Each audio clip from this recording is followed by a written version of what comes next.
بسم اللہ الرحمن الرحیم۔ ماہ رمضان کے آج بابرکت دن میں یہ وظیفہ 21 بار پڑھ لیں گے۔ جتنے پیسوں کی ضرورت ہوگی فرشتہ ہاتھوں میں چھوڑ جائے گا۔ 500 کروڑ بھی مانگ لو ہاتھوں میں آ جائے گا۔ محترم ناظرین، ماہ رمضان کے آج بابرکت دن میں ایک ایسا خاص وظیفہ، ایک ایسا عمل آپ کے حوالے کرنے جا رہا ہوں جسے صرف 21 بار پڑھی جائے تو میرا رب ایک دن کے اندر ہی اس حاجت کو پورا فرما دے گا۔ فرشتے رزق اور دولت لے کر آپ کے پاس آ جائیں گے۔ ماہ رمضان کا دوسرا عشرہ بھی ختم ہو گیا ہے۔ ابھی بھی بہت سے بد نصیب ہیں جنہوں نے رب کو راضی نہیں کیا۔ ماہ رمضان کا تیسرا عشرہ نجات کا ہے اور اس کی فضیلت بہت زیادہ ہے، کیونکہ اس عشرے کی طاق راتوں میں شب قدر موجود ہے۔ اگر یہ عشرہ ہاتھ سے نکل گیا تو پورا سال اس عشرے کا انتظار کرنا پڑے گا۔ اللہ تعالیٰ اتنا رحمان و کریم ہے کہ اپنے بندوں کو بہت سارے نعمتوں سے سرفراز فرماتا ہے اور کامیاب فرماتا ہے۔ رب کعبہ جو آسمان کو اٹھائے ہوئے زمین کو بچھائے ہوئے دنیا کا نظام چلا رہا ہے، جو آسمان سے بارش برساتا ہے، وہی ہر شے پر قادر ہے۔ خدا را رب سے مانگتے ہوئے تھوڑا نہ مانگنا۔ رمضان کا بابرکت دن ہے۔ آج کے دن 21 بار خاص وظیفہ بتائیں گے، طریقے کے مطابق کریے۔ آج کے وظیفے سے آپ 500 کروڑ بھی مانگو گے تو مل جائے گا۔ اب یہ نہ سوچنا کہ 500 کروڑ کہاں سے ملے گا، کیسی سوچی جو ہر شے پر قادر ہے۔ جب میرا رب دینے پر آتا ہے تو بہت عطا فرماتا ہے، جب چھیننے پر آتا ہے تو کچھ نہیں چھوڑتا ہے۔ آج کا وظیفہ ان لوگوں کے لیے جو اپنے گھر کے حالات کو بدلنا چاہتے ہیں، جو کھلی آنکھوں سے اپنی کامیابی کو دیکھنا چاہتے ہیں، جو رب کے کرامات کو دیکھنا چاہتے ہیں، جو لوگ سمجھتے ہیں کہ آپ کی دعا قبول نہیں ہوتی ہے، وہ آج کے بابرکت دن میں یہ مجرب وظیفہ کر لیں۔ آج کے دن اپنی دوستانہ یارانہ چھوڑ کر کوئی کام نہیں کرنا ہے، تو صرف آپ یہ عمل کر جائیں، رب کی ذات کو راضی کر لو۔ جس بندے سے رب راضی ہو جاتا ہے اسے مانگنا نہیں پڑتا، اسے مل جاتا ہے، اور جس چیز میں ہاتھ ڈالتا ہے کامیابی اس کے قدموں کو چوم لیتی ہے۔ اگر آپ چاہتے ہیں کہ آپ کی تقدیر لکھنے سے پہلے رب کی ذات آپ سے راضی ہو جائے، آپ چاہیں کہ آپ ایک نئی زندگی کا آغاز کر سکیں جس میں صرف کامیابی ہی کامیابی ہو، جو لوگ واقعی اپنے حالات کو بدلنا چاہتے ہیں، ایک بار یقینی طور پہ یہ کریں، بابرکت نیت سے بیٹھ کر جائیں اور حوالے دنیا صرف ایک بار کرنی ہے۔ انشاءاللہ رمضان کے بابرکت دن میں آپ کے حالات واقعی بدل جائیں گے، راتوں رات آپ امیر ہو جائیں گے۔ شب قدر کی نشانی، شب قدر کی فضیلت، شب قدر کی دعا اور آج ماہ رمضان کی اس بابرکت دن کا وظیفہ جاننے کے لیے تمام دوستوں کو گزارش ہے کہ ویڈیو کو مکمل دیکھیں۔ شب قدر کی سب سے بڑی فضیلت تو یہی ہے کہ جو اس رات میں بیان ہوئی ہے، ایک رات کی عبادت 1000 ماہ یعنی 83 سال سے بھی زیادہ فضیلت رکھتی ہے، اور بہتر ہونے کی حد قرآن اور احادیث میں مذکور نہیں۔ کتنی بہتر، دوگنی، چوگنی یا سوگنی، یہ پروردگار عالم کو ہی علم ہے۔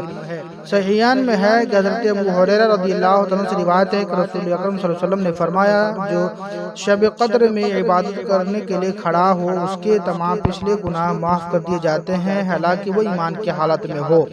حضرت ابن عباس سے روایت ہے کہ نبی اکرم صلی اللہ علیہ وسلم نے فرمایا، شب قدر میں وہ تمام فرشتے جن کا مقام سدرۃ المنتہا پر ہے، وہ جبرائیل امی کے ساتھ دنیا میں اترتے ہیں، اور کوئی مومن مرد و عورت ایسی نہیں جس کو سلام نہ کرتے ہوں، سوائے اس آدمی کے جو شراب پیتا ہو یا خنزیر کا گوشت کھاتا ہو۔ اور ایک حدیث میں رسول اعظم صلی اللہ علیہ وسلم نے فرمایا، جو شخص شب قدر کی خیر و برکت سے محروم رہ جاتا ہے بالکل ہی محروم اور بد نصیب ہے۔ حضرت عائشہ صدیقہ رضی اللہ تعالیٰ عنہا نے نبی پاک صلی اللہ علیہ وسلم سے دریافت کیا کہ میں شب قدر کو پالوں تو میں کیا پڑھوں؟ آپ نے فرمایا، دعا اللہم انکا عفو کریم تحب العفو فاعف عنی پڑھا کر ترجمہ، اے اللہ تو بہت معاف کرنے والا ہے اور معافی کو پسند کرنے والا ہے، میری خطائیں معاف فرما دے۔ حضرت انس رضی اللہ تعالیٰ سے روایت ہے کہ رسول اکرم صلی اللہ علیہ وسلم نے فرمایا، جب شب قدر ہوتی ہے تو جبرائیل امین فرشتوں کی ایک بہت بڑی جماعت لے کر زمین پر اترتے ہیں، پھر جتنے اللہ کے بندے مرد و عورت نماز یا ذکر میں مشغول رہتے ہیں تمام فرشتے ان کے لیے دعائیں مغفرت کرتے ہیں۔ ایک یہ روایت ہے کہ ہر شر سے محفوظ اور سلامتی اور برکت کی دعا کرتے ہیں۔ حضرت عبادہ بن صامت سے روایت ہے کہ رسول اللہ صلی اللہ علیہ وسلم سے شب قدر کے بارے میں دریافت کیا گیا تو آپ صلی اللہ علیہ وسلم نے فرمایا، رمضان کے آخر عشرے کی طاق راتوں میں 21، 22، 23 سے 25، 27 سے 29 یا رمضان کی آخری رات میں جو شخص ایمان کے ساتھ ثواب کی نیت سے اس رات میں عبادت کرے اس کے پچھلے سب گناہ معاف کر دیے جاتے ہیں۔ اس رات کی من جملہ دیگر علامتوں کا یہ بھی ہے کہ وہ رات کھلی ہوئی چمکدار ہوتی ہے، صاف شفاف، زیادہ ٹھنڈی نہ زیادہ گرمی، بالکل نارمل طریقے سے ہوتی ہے، چاند کھلا ہوا ہوتا ہے۔ اس رات میں صبح تک آسمان کے ستارے شیاطین کو نہیں مارے جاتے۔ نیز اس کی علامتوں میں یہ بھی ہے کہ اس کے بعد کی صبح کو آفتاب بغیر شعاع کے طلوع ہوتا ہے، ایسا بالکل ہموار نیکیاں کی طرح ہوتا ہے، ہموار اس ٹکیے کی طرح ہوتا ہے جیسا کہ 14ویں چاند۔ اللہ نے اس دن کے آفتاب کے طلوع کے وقت شیطان کو اس کے ساتھ نکلنے سے روک دیا، بخلاف عام ایام کے طلوع شمس کے وقت شیطان اس جگہ ظہور ہوتا ہے۔ اس قسم کے اور مضامین دیگر احادیث میں بھی وارد ہیں، بالخصوص سورج کا بغیر شعاعوں کے نکلنا۔ یہ دیکھا بھی گیا کہ ابن ابی لبایا رضی اللہ تعالیٰ کہتے ہیں کہ میں نے رمضان مبارک کے 27 شب کو سمندر کا پانی چکھا تو بالکل میٹھا تھا۔ ایوب بن خالد کہتے ہیں کہ مجھے 23ویں شب رمضان کو غسل کی حاجت ہوئی، میں نے سمندر کے پانی سے غسل کیا جو بالکل میٹھا تھا۔ ہر حال یہ علامتیں شکی ہو کرتی ہیں کہ پتہ نہیں چلتا کہ اللہ پاک مجھ سے سمت تمام مسلمانوں کو شب قدر کرنے کی توفیق عطا فرمائے۔ حضور اکرم صلی اللہ علیہ وسلم نے فرمایا، اللہ تعالیٰ ایک منادی کرنے والے کو حکم دیتا ہے کہ 3 مرتبہ یہ آواز دے کہ ہر کوئی مانگنے والا ہے، کوئی مانگنے والا جس کو عطا کیا جائے، کوئی توبہ کرنے والا جس کی توبہ قبول کر لی جائے، کوئی مغفرت چاہنے والا جس کی مغفرت کر دی جائے۔ حضور اکرم صلی اللہ علیہ وسلم نے فرمایا کہ اہمیت واضح کرتے ہوئے فرماتے ہیں کہ اگر بندوں کو معلوم ہوتا کہ رمضان کیا ہے تو میری امت تمنا کرتی کہ کاش پورا سال رمضان ہی ہوتا۔ اب چلتے ہی وظیفے کی طرف، اسے خاص وظیفے کی طرف چلتے ہیں کہ بہت ہی خاص وظیفہ ہے، جب آپ کریں گے تو آپ اس کی طاقت کو ضرور دیکھیں گے۔ اب اس کو سن لیجئے، اس کو کرنے کی کچھ احتیاط ہے، جب تک آپ کو ان احتیاط کا پتہ نہیں ہوگا یہ تسبیح آپ کو فائدہ نہیں دے گی۔ تو آپ نے اس کو احتیاط جانی ہے کہ آپ نے اس ویڈیو کو اچھی طرح دیکھنا ہے، پورا دیکھنا ہے۔ آپ کو اس کی احتیاطی سمجھ آنے سے پہلے اکیلے ہو اور بالکل بھی شور نہ ہو، اس کے بعد کسی بھی وقت کر سکتے ہیں، فجر ہو، ظہر ہو، عصر ہو، مغرب، عشاء ہو، تہجد ہو، کسی نماز کے بعد اس کو کر سکتے ہیں۔ مرد و عورت کر سکتے ہیں، کوئی بچہ بھی کر سکتا ہے، اس میں کوئی نقصان نہیں ہے، آپ کو فائدہ ہی فائدہ ہونے والا ہے۔ اس کے بعد کیا کرنا ہے؟ اعوذ باللہ من الشیطان الرجیم، بسم اللہ الرحمن الرحیم پڑھیں گے 3 مرتبہ۔ اس کے بعد آپ درود پاک کا ورد کریں گے۔ درود ابراہیمی آپ پڑھ لیں تو اور بہتر ہے۔ اگر میرے کسی بہن بھائی کو یہ درود نہیں آتا تو جو درود بھی آپ کو یاد ہو اس کو آپ پڑھ لیں، اور درود پاک پڑھنے کے بعد سب سے آسان یہ صلی اللہ علیہ وسلم پڑھ لیں۔ اللہ پاک کی تعریف کرتا ہے، اللہ پاک کی بنائی ہوئی چیزوں کی تعریف کرتا ہے۔ اللہ پاک فرماتا ہے، دیکھو میرا بندہ میری تعریف کر رہا ہے، مجھے اپنا خدا مانتا ہے، میری بنائی ہوئی چیزوں کو مانتا ہے۔ یقین مانے جب آپ اس عمل کو کریں گے تب آپ کو پتا چلے گا کہ اس کا کیا طاقت ہے۔ بہت ہی خاص عمل ہے۔ ایک مرتبہ آپ نے سورۃ الملک کو پڑھنا ہے۔ رمضان کے مہینے میں اللہ کے 3 نام پڑھیں، دولت آنے لگے گی۔ سیدنا عبداللہ بن مسعود رضی اللہ عنہ سے مروی ہے کہ رسول اکرم صلی اللہ علیہ وسلم نے فرمایا قیامت کے دن سب سے زیادہ مجھ سے قریب وہ لوگ ہوں گے جو سب سے زیادہ مجھ پر درود بھیجتے ہوں گے۔ پیارے آقا صلی اللہ علیہ وسلم نے فرمانے عالیشان ہے جو بندہ مجھ پر ایک مرتبہ درود پڑھتا ہے اللہ تعالیٰ اس پر 10 رحمتیں نازل فرماتا ہے۔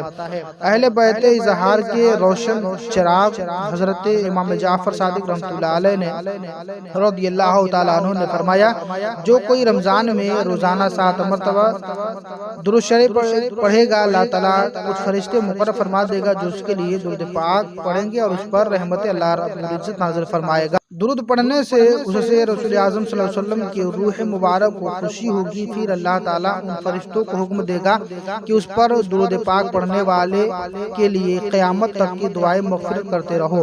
اس ماہ مبارک میں پیارے آقا صلی اللہ علیہ وسلم پر درود پڑھیں اور رمضان مبارک میں درود پڑھنے کا مہینہ ہے، رمضان عبادت کا مہینہ ہے، رمضان نبی پاک صلی اللہ علیہ وسلم پر درود پڑھنے کا بہت خاص مہینہ ہے۔